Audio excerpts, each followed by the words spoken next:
Hi, welcome to home style kitchen. இன்றைக்கி என்ன பார்க்க போகிறோம்? என்னடா ராகி வச்சு காட்டிகிட்டு இருக்காளின்னு பார்க்காதீங்க. இது ஒரே ராகி வாரம், மில்லட் வாரம்னு கூட சொல்லிக்கலாம்னு வச்சுக்கோங்களேன். ராகியை நல்லா அந்த மாதிரி ஒரு 4 மணி நேரம் ஊற வைங்க. ஒரு டம்ளர் ராகி தான் எடுத்திருந்தேன், ஊற வச்சுட்டு இதில் வந்து நம்ம நல்லா அரைக்க போகிறோம். மிக்சியில் 2 ஏலக்காய் கூட போட்டு நல்லா அரைங்க. நான் என்ன பண்ண போகிறேன்னு பார்த்தீங்கன்னா, ராகியில் அல்வா தான் பண்ண போகிறேன். ஒரு மில்லட் அல்வா தான் சொல்லலாம். அவ்வளோ சூப்பராக இருந்தது. நான் எப்படி பண்ணுறேன்னு பார்க்கலாம் வாங்க. இந்த மாதிரி ராகியை நல்லா வாஷ் பண்ணிவிடுங்க. ஊற வச்சு ஒரு 2 ஏலக்காய் பீஸ் இதிலே போட்டுட்டு நல்லா அரைங்க.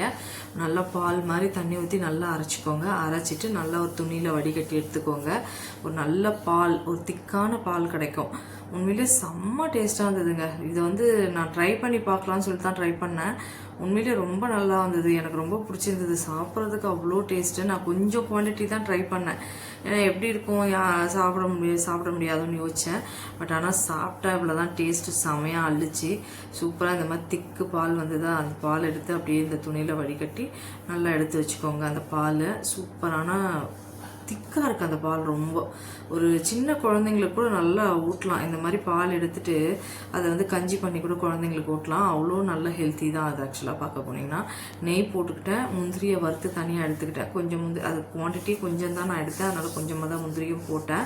முந்திரியை லைட்டாக வறுத்து எடுத்து கையில் வச்சுக்கிட்டேன், தனியாக எடுத்து தட்டில் வச்சுட்டு இந்த நெய் வந்து ஒரு டேபிள் ஸ்பூனுக்கும் கொஞ்சம் மேலே இருக்கும்னு வச்சுக்கோங்களேன். இப்போ இந்த பால் எடுத்தோம் இல்லையா, அந்த பாலை அதில் ஆட் பண்ணிக்கோங்க. நல்லா அந்த அடி இல்லாத பார்த்து ஊற்றிக்கோங்க. அவ்வளோதான். ஊற்றிட்டு இதை நல்லா கிண்டி விட்டுட்டு இது கூட நம்ம என்ன ஆட் பண்ணோம்னா, நோ சுகர், ஒயிட் சுகர்லாம் கிடையாது, வெல்லம்னா இப்போ வந்து நான் 1 டம்ளர் ராகி தான் எடுத்தேன்னா 1 டம்ளர் வந்து வெல்லம் எடுத்துக்கிட்டேன். ஈக்குவலாக தான் எடுத்துக்கிட்டேன். 1 டம்ளர் வெல்லத்தை எடுத்துகிட்டு இது கூட ஆட் பண்ணிவிடுங்க இப்போவே. இந்த வெல்லத்தில் கல், அழுக்கு அதெல்லாம் எதுவும் இல்லைங்க. அதனால் நம்ம டேரெக்டாகவே நான் யூஸ் பண்ணிக்கிட்டேன். உங்களுக்கு வேணும்னா ஒரு கடாயில் தண்ணி ஊற்றி நல்லா தண்ணியில் நல்லா கரைச்சி வடிகட்டி ஊற்றிக்கோங்க. ஒன்றும் பிரச்சனை இல்லை. இன்னும் கொஞ்சம் நேரம் கிண்ட வேண்டியதாக இருக்கும், அதனால தான் யோசித்தேன். நல்ல ஜாக்கிரி பவுடராக இருந்தால் கூட ஆட் பண்ணிக்கலாம்.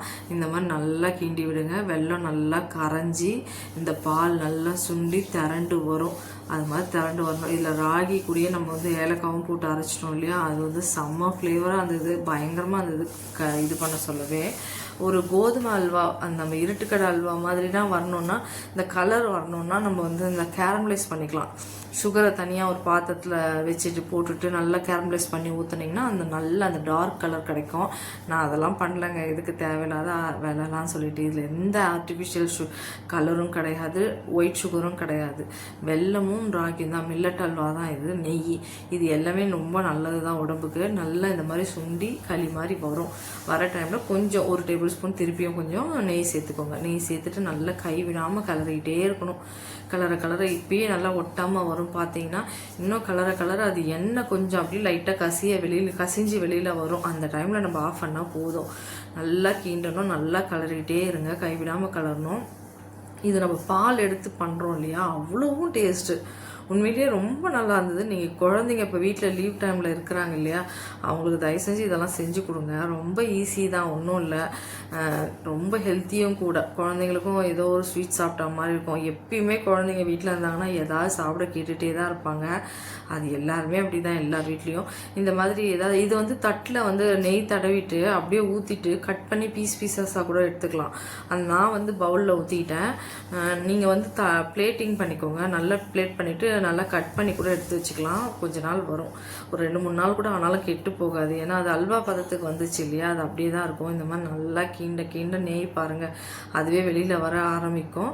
அந்த டைமாக பார்த்துட்டு நம்ம வந்து ஆஃப் பண்ணிட வேண்டியது தான்.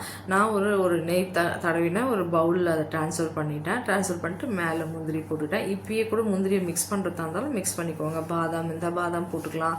உங்களுக்கு என்னெல்லாம் இருக்கோ ட்ரை நட்ஸ் அதெல்லாம் போட்டுக்கலாம். உண்மையிலேயே செம ஹெல்த்தியான ஒரு ராகி ஹல்வா. ட்ரை பண்ணி பாருங்கள், உங்களுக்கு ரொம்ப பிடிக்கும். ட்ரை பண்ணால் உண்மையிலே விட மாட்டீங்க. ஏதாவது ஒரு ஃபங்க்ஷன்னா கூட பண்ணலாங்க. ரொம்ப நல்லா இருந்தது. எப்படி எண்ணெய் கக்கிட்டு வெளியில் வருது பாருங்கள். இந்த டைமில் நம்ம ஆஃப் பண்ணிக்கணும். நம்ம அவ்வளோ பால் ஊற்றணும். இவ்வளோ அல்வா தான் கிடச்சிது. ஒரு 1/4 கிலோ அல்வா கிடச்சிதுன்னு வச்சுக்கோங்களேன்.